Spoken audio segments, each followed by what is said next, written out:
people who are smarter than me, say that I'm supposed to be nicer to you people and probably not call everyone retarded faggots. Not just me, like everyone who's aware of the situation and where we are and what's going on. There's a theory that we're not supposed to be beating people over the head and be, condescending assholes to everyone about the fact. So I don't know.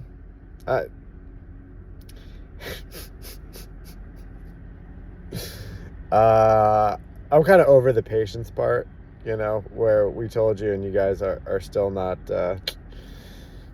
picking up what we're putting down.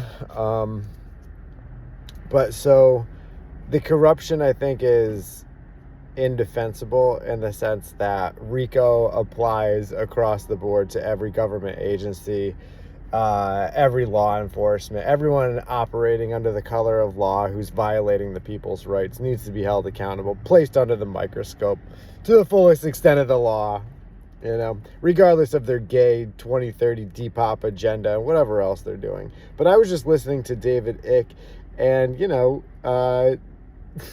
10 or 15 years ago, I would have been like, that guy's a fucking Looney Tune. You know what I mean? Like, he's just way too far off the deep end. Like, a lot of stuff makes sense, but, and I think more and more, right? He was just talking on Redacted News. And, there's just stuff that you can't really argue with, I think, at this point.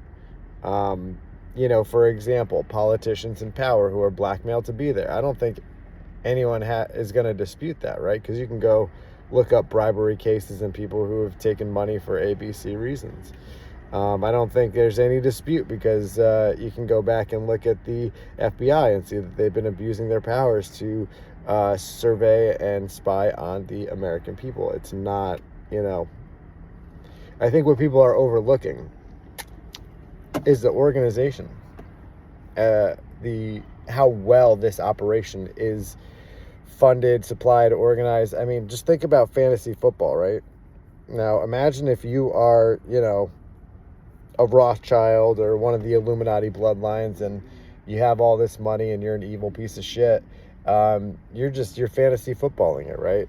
You got all these open positions, the chief of police, right? You got somebody in the Senate, but you control all the seats, you control all the positions, and your currency is blackmail because people are corruptible, right? If you dangle something terrible in front of a person long enough, or you don't give them a choice, where you threaten them to take their kids, or, whatever the case may be, you can get someone to do something. It's not that hard, right? Whether they do it on their own accord because they cave to the temptation, or because they're threatened in a way that they want to protect what's valuable to them, and they'll do anything to protect it. So, people are corruptible. It's just human nature. And so I think that's the part that everyone's kind of overlooking, is how well organized this is around the world, not just the United States. I mean, we apparently have the most fluoride in the water because we're like the last to find out, right? Every other country seems to have a pretty good understanding of how corrupt it is. Oh, maybe it's because the United States invaded every other fucking country under the guise of democracy, safety, and national security.